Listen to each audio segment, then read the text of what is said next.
In 1847, a fur trapper in the Blue Ridge kept more iron behind his chimney stones than most sheriffs carried on their belts.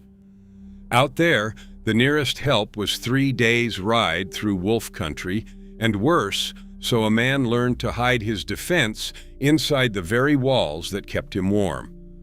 Number 18 on this list was so dangerous that lawmakers banned it outright by the 1870s, yet trappers kept setting it anyway.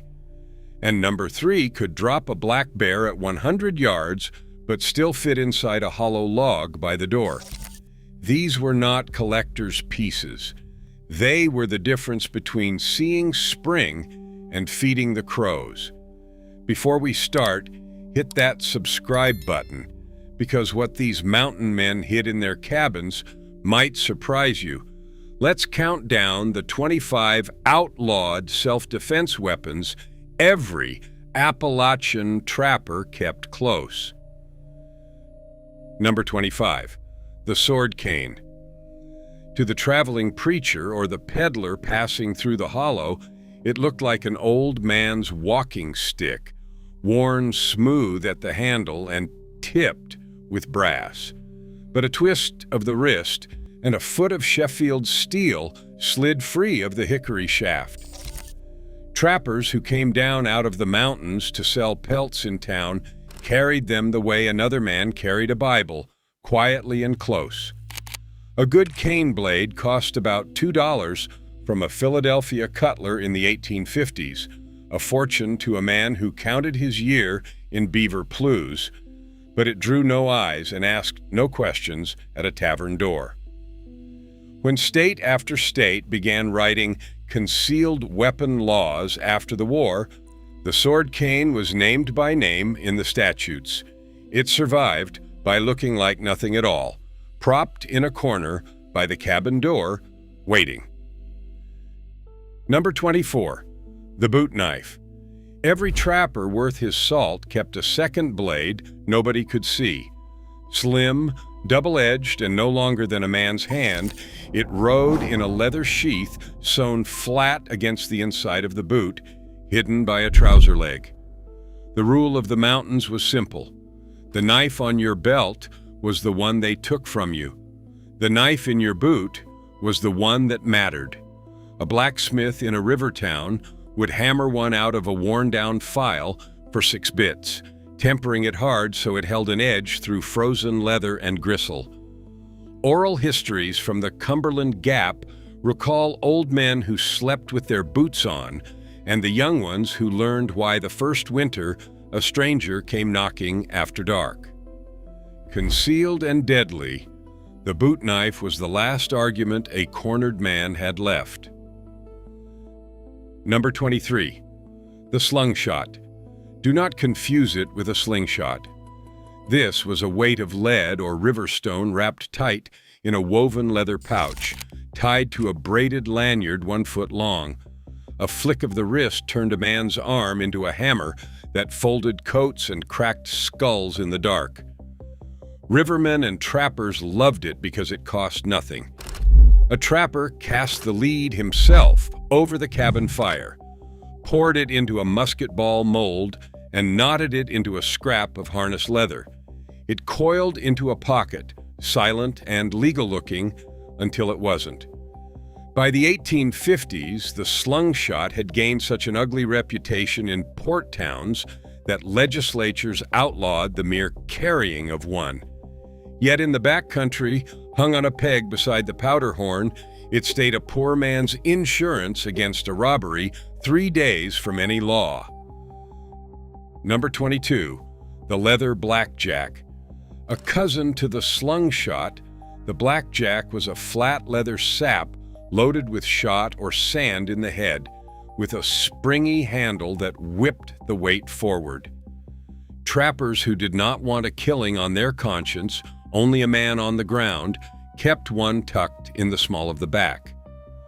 A quiet blow behind the ear ended a fight without waking the whole hollow or spilling blood a sheriff could follow. Saddle makers stitched them on the side for a quarter, and every stagecoach guard and night watchman owned one. Oral histories from the Kentucky Knobs remember blacksmiths who kept a sap under the anvil for the drunk who wouldn't leave. Outlawed alongside the slingshot in town after town, the blackjack lived on in the mountains as the tool of a man who preferred his trouble unconscious rather than dead. Number 21. The push dagger. Held in a closed fist with the short T-shaped handle across the palm and the blade jutting out between the fingers, the push dagger turned a punch into a lethal thing. It was small enough to hide in a vest pocket and needed no skill, only nerve. Gamblers made it famous in the river ports, but trappers took to it fast, because in a close grapple in a cabin doorway, there was no room to swing a long knife. A cutler sold one for $1, often with a sheath that clipped inside a waistband. When the anti-dueling and concealed carry laws swept the South, the push dagger was branded a coward's weapon and banned by name. That reputation only made mountain men prize it more, for a coward's weapon in an honest man's hand still ended an ambush. Number 20. The neck knife. The simplest hidden blade of them all. A short, sheathed knife hung from a rawhide cord around the neck, riding flat against the chest beneath a hunting shirt. When both hands were busy with a rifle or a rope, a man could reach it in a heartbeat. Trappers filed them from broken blades and old bayonets, wrapped the handle in wet rawhide that shrank tight as iron, and never took it off. Cherokee hunters carried the same, and the two traditions borrowed freely from each other across the mountains. Oral histories recall grandmothers buried with the neck knife they had worn for 60 years. It cost nothing but the time to make it, drew no attention through a linen shirt, and was there in the dark when a man woke to a hand at his throat. Number 19. Caltrops. 4 iron spikes forged so that however they fell, one always pointed up. A trapper scattered a handful across the trail, below his cabin or around the pen where he kept his mule, and any man or beast that crept up in the night paid for it in the foot. They were older than the mountains they defended, used since Roman roads, but a frontier blacksmith could twist a dozen from a length of nail rod in an afternoon. Silent, patient, and cruel, caltrops did their work while the trapper slept, laming a horse thief's mount so it never carried him home. Some men swore by them, others called them dishonorable, a trap that could as easily cripple a lost child as a raider. Either way, a jar of caltrops sat on many a cabin shelf, poured out at dusk, and swept up at dawn. Number 18. The set gun. Here is the one the law feared most. A set gun or spring gun was a loaded firearm mounted to a post or wall, its trigger rigged to a length of tripwire strung across a door or a trail. A trapper set it at night, aimed chest high across the cabin threshold, and any man who forced the door in the dark fired the shot himself. It asked nothing of the sleeping owner, but the nerve to arm it. The trouble was plain. The gun could not tell a thief from a neighbor, a raider from a wandering child. By the 1870s, state after state outlawed the spring gun outright, and courts ruled a man could hang for what his set gun did while he slept. Yet in the deep hollows, far from any circuit judge, trappers kept rigging the tripwire because a gun that never slept guarded a cabin no man could. Number 17. The belt hatchet. Smaller than a felling axe and lighter than a full tomahawk, the belt hatchet rode in a loop on a trapper's hip and did the work of 10 tools. It split kindling, skinned game, drove tent stakes, and in a bad hour, it was a weapon that needed no reloading and never misfired. A good one from a trade house cost about 50 cents. The head, forged of soft iron, with a steel bit welded to the edge. Oral histories from the Alleghenies recall men who could bury one in a plank at 15 paces, a skill practiced on long winter evenings when there was nothing else to do. It was never outlawed because it was too honest a tool to ban, and that was exactly its genius. A hatchet on the belt raised no alarm right up until it was raised. Number 16, the bull whip, a 12-foot braid of oiled rawhide with a popper on the end that cracked past the speed of sound. Teamsters used it to drive oxen, but a trapper used it to hold ground. A snap of that whip could take the eye out of a wolf or turn a charging dog, all from beyond the reach of teeth. Some men filed a wire into the fall so the popper cut like a blade, and a whip like that could lay a stranger's cheek open across a cabin yard without the man ever getting close. It coiled small, hung on a nail, and looked like nothing but honest farm gear. Oral histories from the Smokies remember old drovers who could snuff a candle at 10 feet, and the quiet understanding that a man who could do that to a flame could do worse to a face. Number 15, the cane blowgun. Borrowed straight from the Cherokee, the blowgun was a hollowed cane stalk 6 or 7 feet long, firing a thistle-down dart with a hard puff of breath. Silent, cheap, and deadly accurate inside 20 paces, it took squirrels and rabbits without spending precious powder and shot. But a longer dart, hardened in the fire and dipped in something foul, was a weapon no one heard coming in the dark. Trappers who lived close to Cherokee country learned the craft and kept a blowgun in the rafters, and it earned its place through pure quiet. A rifle told the whole mountain where you were. The blowgun told no one anything. Oral histories record grandfathers who fed a family through a hard winter on nothing but a cane tube and a bundle of darts, and who kept one loaded by the bed for reasons they never spoke aloud. Number 14, the sling. Older than written history and simpler than a prayer, the sling was 2 cords and a leather pouch that hurled a river stone hard enough to break bone. A boy learned it before he was tall enough to shoulder a rifle, and a grown trapper never forgot it. It cost nothing, made no noise, and the ammunition lay in every creek bed on the mountain. A stone from a good sling dropped a turkey off a limb or turned a prowling panther, and it never ran out of shot the way a powder horn ran dry. Oral histories from the Blue Ridge remember shepherds who could kill a snake at 30 feet with a single smooth cast. Coiled in a coat pocket, it was invisible and harmless looking, a child's toy right up until the stone left the pouch and a man learned otherwise. Number 13, the trapper's folding knife. Not the belt knife every man carried, but the heavy clasp knife that folded into a pocket, its blade locking open with a backspring stout enough to gut a deer. A trapper used it 100 times a day, skinning, whittling, cutting snare wire, eating his dinner off the flat of it.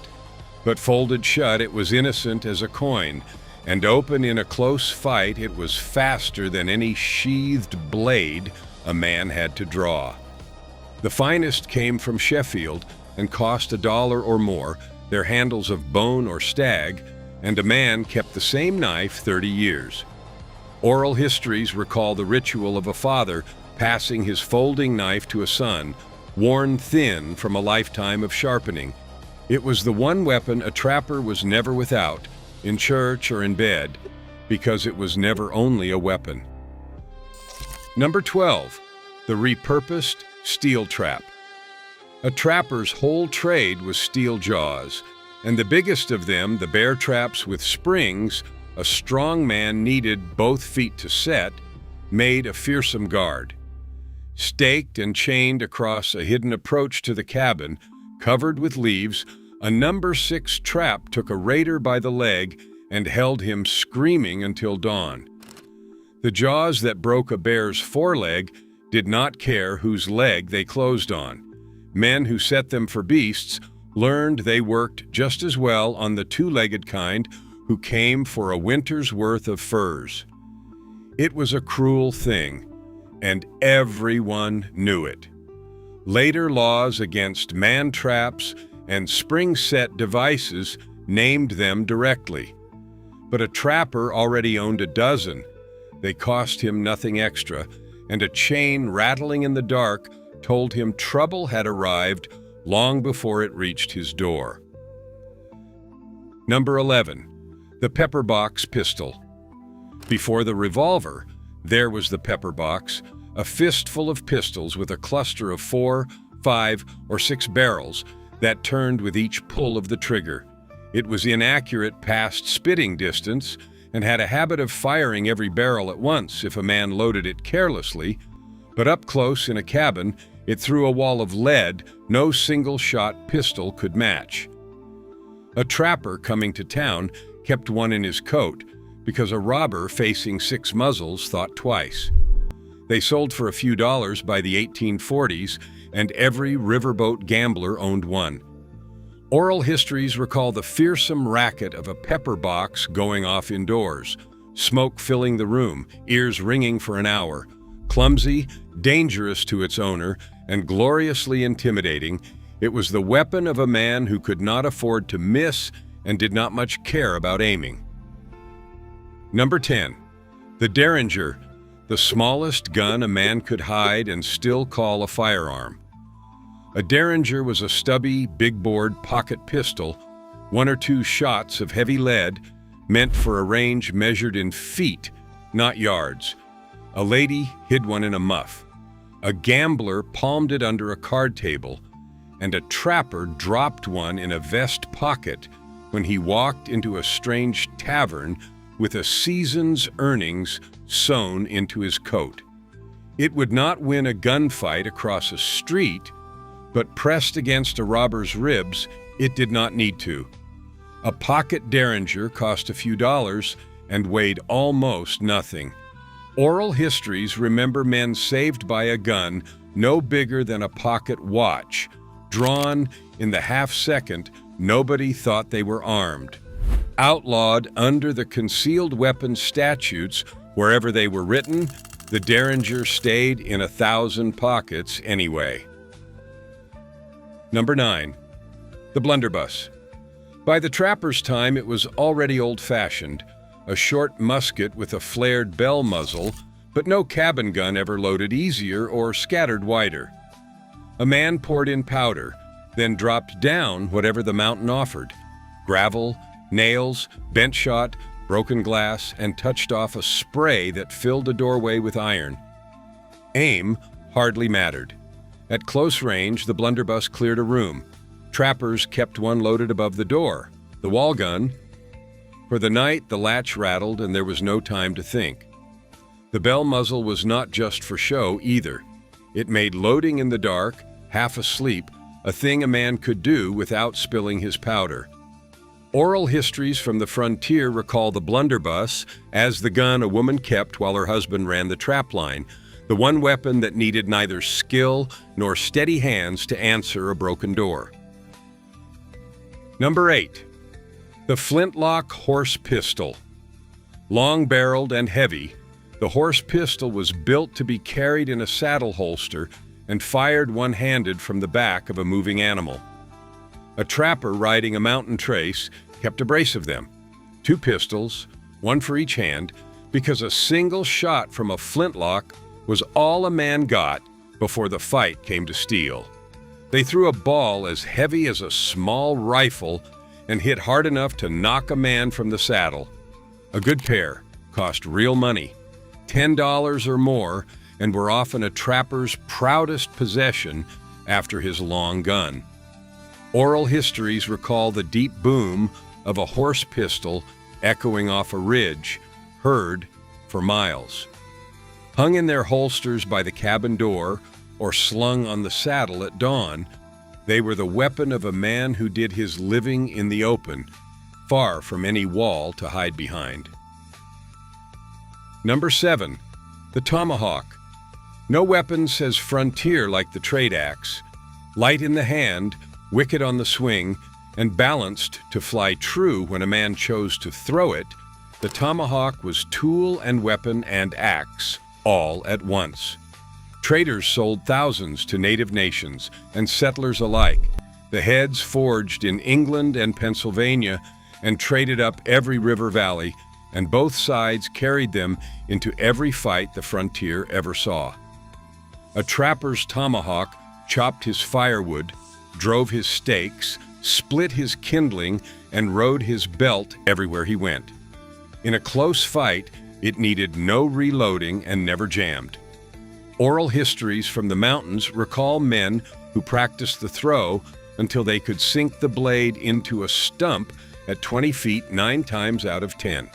Never banned because it was too plainly a tool, the tomahawk was the honest face of a very dishonest surprise. Number 6. The double-barreled coach gun. 2 barrels sawn short, side by side, loaded with buckshot. The coach gun rode beside stagecoach drivers to guard the strongbox, and a trapper who could afford one kept it as the ultimate cabin defender. At the range of a doorway or a barn, a load of buck could not miss and could not be survived, and having 2 barrels meant a man got a second chance the first shot did not always require. Sawing the barrels down made it swing fast in tight quarters and hide easy under a coat or a wagon seat. A serviceable one cost $15, dear but worth it. Oral histories recall the sound of both hammers cocking in the dark as the last warning many a trespasser ever heard. Short-barreled scatterguns were later written into more than one outlaw statute, but on the mountain, the coach gun was simply the surest answer a frightened family owned. Number 5. The Bowie knife. More short sword than knife, the Bowie ran 10 inches or more of heavy steel with a clipped point built for the thrust and a guard to keep a man's hand off his own blade. Made famous by a man who died at the Alamo, it became the icon of the frontier, and no trapper who could get one went without it. It butchered a bear, split kindling, and in a knife fight it outreached and outweighed anything a man might pull against it. A fine Bowie from a Sheffield maker cost several dollars and was a thing of real beauty, etched and polished, carried in a tooled sheath. So feared did it become that states passed laws, the anti-Bowie statutes, taxing or banning the knife by name. That only made it more legendary. On a trapper's hip, the Bowie was a promise that any fight that reached arm's length was already lost for the other man. Number 4. The cap and ball revolver. When the percussion revolver arrived, everything changed. 6 shots were before there had been one, fired as fast as a man could cock and pull without stopping to pour powder and seat a ball. A trapper who saved his furs for a colt held more firepower in one hand than his father had owned in a whole cabin. Its cylinder turned, its cap snapped, and 5 men who once would have overwhelmed a lone trapper now faced a gun that did not run empty at the first shot. They cost $20 and more, a staggering price, but oral histories recall men who traded a whole winter's catch for a single revolver and never once regretted it. Worn in a belt holster or hidden in a saddlebag, the cap and ball revolver was the great equalizer of the mountains, the gun that let one man hold a doorway against many. Number 3. The cut-down trapper's carbine. Here is the hollow log gun. A trapper took a full-length rifle, too long to swing in a cabin and too awkward to carry through laurel thickets, and sawed the barrel and stock down to a stubby carbine a man could hide almost anywhere. Shortened, it lost little of its punch. A big bored ball out of even a cut barrel could still drop a black bear at 100 yards, and now the whole gun fit inside a hollow log by the door or slung across a back through the tightest brush. It was the weapon of a man who lived rough and traveled light, who needed a rifle's reach in a pistol's package. Oral histories recall carbines passed hand to hand for generations, the barrels worn thin and the stocks black with grease. Hidden where no searcher would think to look, it was a trapper's secret last resort, close at hand and out of sight. Number 2. The smoothbore trade gun. Before the rifle ruled the mountains, the smoothbore trade gun fed and defended the frontier. Long, light, and cheap, it fired a single ball, a load of shot, or the deadly combination trappers called buck and ball, a heavy ball riding atop a handful of buckshot. That single load put down a deer at 50 paces and filled a doorway with lead at 10. Traded up every river by the thousands, it was the gun a poor man could actually afford, and a trapper starting out owned a trade gun long before he dreamed of a fine rifle. Oral histories recall these guns handed down until the stocks were mended with rawhide and wire. It was never the most accurate weapon on the mountain, but it was the most forgiving, the most useful, and for a hard-pressed trapper, the one gun that could do everything the day demanded. Number 1. The Kentucky long rifle. And crowning them all, the long rifle, the weapon that won the frontier and defined it. Slender, graceful, and often 5 feet long, its rifled barrel could put a ball through a squirrel's eye at distances a smoothbore could only dream of. Built one at a time by gunsmiths in the Pennsylvania and Carolina valleys, each one was a signed work of art. Curly maple stock, brass patchbox, set trigger tuned to a hair. A trapper's long rifle was his livelihood and his life, the tool that put meat in the pot and pelts on the wall, and the weapon that reached out and touched trouble before trouble ever reached the cabin. It cost $20 or a whole season's furs, and a man kept it 40 years. Oral histories from every hollow in Appalachia hold the long rifle at the center, hung on pegs above the fire, cleaned every night, ready every dawn. It was more than a gun. It was the mountain man himself, cast in maple and iron. From the quiet sword cane at number 25 to the legendary long rifle at the very top, these were the weapons that let one man hold a cabin against a wilderness that never stopped testing him. Some, like the caltrip and the set gun, feel cruel to us now. Others, like the tomahawk and the long rifle, still carry a kind of honest beauty, but every one of them tells the same story. Out where the law was 3 days' ride away and the dark was full of things with teeth, a trapper's survival came down to what he could hide, forge, and reach in the half-second that mattered. The cabins are gone, the trap lines have grown over, but the ingenuity that hid a blade in a walking cane and a rifle in a hollow log still echoes off these mountains. Which one surprised you most? Tell me in the comments, and if you'd have made it through one winter in that cabin.